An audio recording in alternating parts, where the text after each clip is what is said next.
Okay, my guests today are already chatting. I just can't keep them quiet. And you're welcome to the Devas show live on TV3. And today we are discussing two things: Michael Essien and his foundation, as well as African players, Ghanaian players who've been shortlisted for 2 awards: the CAF Awards, the CAF African Player of the Year Awards, and then the BBC African Player of the Year Awards. So, two things we're discussing, very interesting. Whether he was poached, whether he walked out, whether he was fired. Abeiku Santana is in the studio. You're welcome, Abeiku. Thank you. You look very good. Were you fired, poached, sacked, walked out?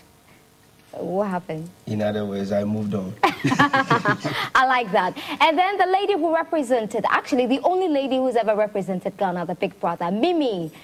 Beautiful Mimi. Good to see you. Thank you. It's the first time I'm meeting you, right? Really? I think so. I think so. Nice meeting you. Nice meeting you. And then this man knows it all. So actually, I'm sitting in this seat and I'm nervous, you know. I'm very careful what I have to say. Michael Otieje, he's covered football for years. How long have you been a sports journalist? For a greater part of 11 years. Okay, so I'm sure you know all about Michael Essien. You know all about Asamoah Gyan, Didiaye. Right.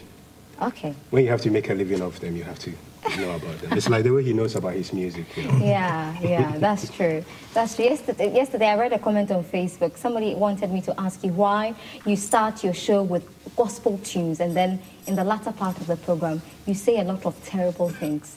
I don't know why we wake up with prayers and even go to bed with prayers. And in the course of the day, we do silly, messy things that we never even thought of. So it's just recognition and acknowledgement that God is the foundation of our life or our being. And therefore, we need to give reverence to God. That does not make you a pastor. You understand? But what I believe is Moses and David, acknowledge God, and God said they were men of his heart. So I'm a friend to God. I see. And I so express, are we all. And I express, my appreciation to God through my word. Right. Right. So we're going to have fun today. Abeiku, do you know sports at all? Do you know anything about football? Oh, yeah. Indoor games and outdoor games. Okay. Which of the indoor games do you play very well? Well, indoor games, we have board ones like Scrabble, Ludo, cards, Owari, shares and stuff. That's indoor, a board game. The outdoor? That is what I can say. For the purpose of, I But the other indoor games that people know that I can't mention. Yes. Oh, you can? Oh, well, unless maybe the show is for persons 18 years and above. Okay. Yeah. I think we should leave it at that. Okay, yeah, sure. Okay. So football, hockey, long tennis, like sports covered. I know sports very well. Okay, that's fantastic. Mimi, how about you? I have a fair idea. I love soccer. But I can't say I strongly know a lot about it. But I can say 1 or 2 things about soccer and the rest. No problem. Otieje is here to help us out. So, Oti, I'm tempted to start with you. Can we say for a fact that our players are the toast of Africa?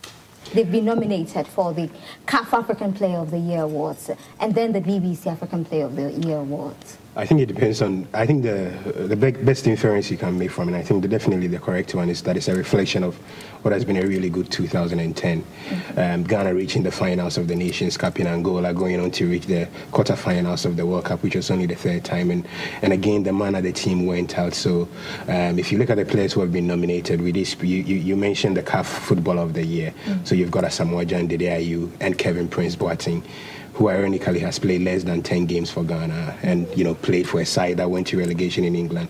But the day so he doesn't stand a chance? I don't think so. But the day and Kevin and Asamoah Gyan, all 3, are in primarily because of the sort of World Cup that Ghana had. So the nominations are basically just a reflection of the sort of year Ghana had. And remember, the CAF Awards, the nomination is determined by members of their media and technical committees. The BBC Footballer of the Year Award, the nomination is people like myself and a few of the guys around the continent who report for the BBC on a regular basis. And you get a phone call or you get an email that says, pick your top 3 footballers in Africa in order of preference, and then they aggregate everything, and so they pick out the best 5. And again, that one also a reflection of the sort of year that Ghana has had. So I wouldn't say the toast of Africa, because you've got in the BBC award there are 2 Ivorians, Didier Drogba and Yaya Toure. In the CAF awards there are also 3 Ivorians. So not quite, but I think that an appreciation of what has been a really, really good year for Ghana football. Okay, Mimi, you know these guys, right? Yes, of course I do. They are handsome, so the ladies know them. Okay, do you think Asamoah stands the chance, or for you it's Didier or Kevin Prince Boateng?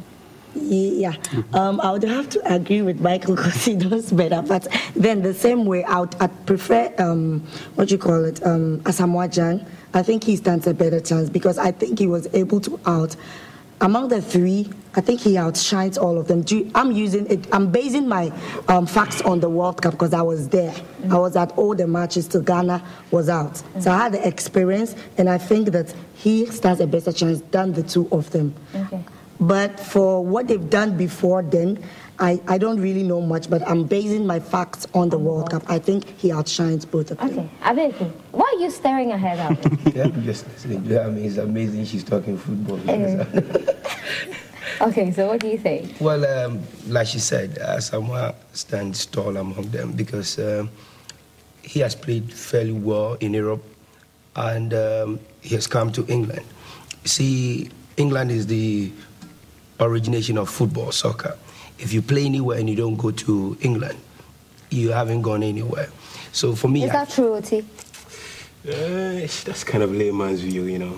Well, yes, I'm a layman, but then I'm a layman. But from the layman's perspective, we know how competitive English soccer is, and the euphoria all around the world. I mean, look at clubs, English clubs we have in Ghana, and fans moving here and there following clubs. Now, people didn't even know about Sunderland. I don't know whether you knew about Sunderland. I did. You knew about Sunderland? Yes, I did. How many years ago? She kind of likes football. Several years. Okay, fine. But then Sunderland has become very popular with Asamoah Gyan's move. And again, his poach is one of the biggest that we've recorded in this short period of time. You understand? And for me, this cumulative, popularity can make him stand better than the rest, like Dede, who has been playing with the junior side before coming to the senior side. Then Kevin Prince Boateng, who was not quite known even when he was in Europe. Yes, before coming to England. So I think, plus his trump card at the World Cup, he stands a chance. For those of you who don't know Asamoah Gyan and Dede, we have their pictures, and very soon we'll display them on the screens. But while we're displaying that, I'll ask Asamoah Gyan, Michael TJ, does Asamoah Gyan stand any chance against Samuel Eto'o? Because I really don't know if Asamoah has the capacity to outwit Eto'o. I think at the end of the day, it would heavily depend on the mindset of those who vote. Okay. We've not spoken about the World Football of the Year thing because everybody knows it's not going to win. It's determined by journalists from all over the world, and we all know that under no circumstance would Asamoah Gyan get that. Okay. I think with the African Football of the Year, it heavily depends on, like I said, the mindset of those who will be voting. If they feel that what you did for your country is more important than what you did at club side, then Asamoah Gyan will win. Because let's face it, Asamoah Gyan scored 3 goals for Ghana at the Nations Cup. They were not just 3 goals. 2 of those goals took Nigeria out of the quarterfinal, took Angola out of Nigeria out of the semi-final, Angola out of the quarterfinal. He scored 3 goals at the World Cup, and there were goals against Serbia that earned Ghana 3 points, a goal against Australia that earned Ghana a point. So effectively directly responsible for 4 points that Ghana had in the group stages, and also the goal that took the USA out. In addition, he mentioned his club form, and that's one of the things a lot of people overlook, because Asamoah Gyan scored 13 goals for Stade Rennes in the French season. Okay. And that was 5 behind Marouane Chamakh when he still spent 1 month away at the Nations Cup. And then he's come to England and he has 6 goals already in a matter of 12 games. So he's come together, but what goes for Eto'o is that he's had a really wonderful year. European Champions League winner. Twice also. But especially in the year under review, he won the Serie A. The thing that I always say, though, is that Eto'o was not the key actor. Eto'o is your guy who scores 25 on a regular basis, and yet he scored 12 for Inter Milan. Critically for in Asamoah Gyan's favor, when you go to the Nations Cup and the World Cup, when both of them played, he has shown all of them. So I'm speaking like a Ghanaian, I know, but there will be many who will be, if they're looking and thinking, what did you do in the colors of your national team?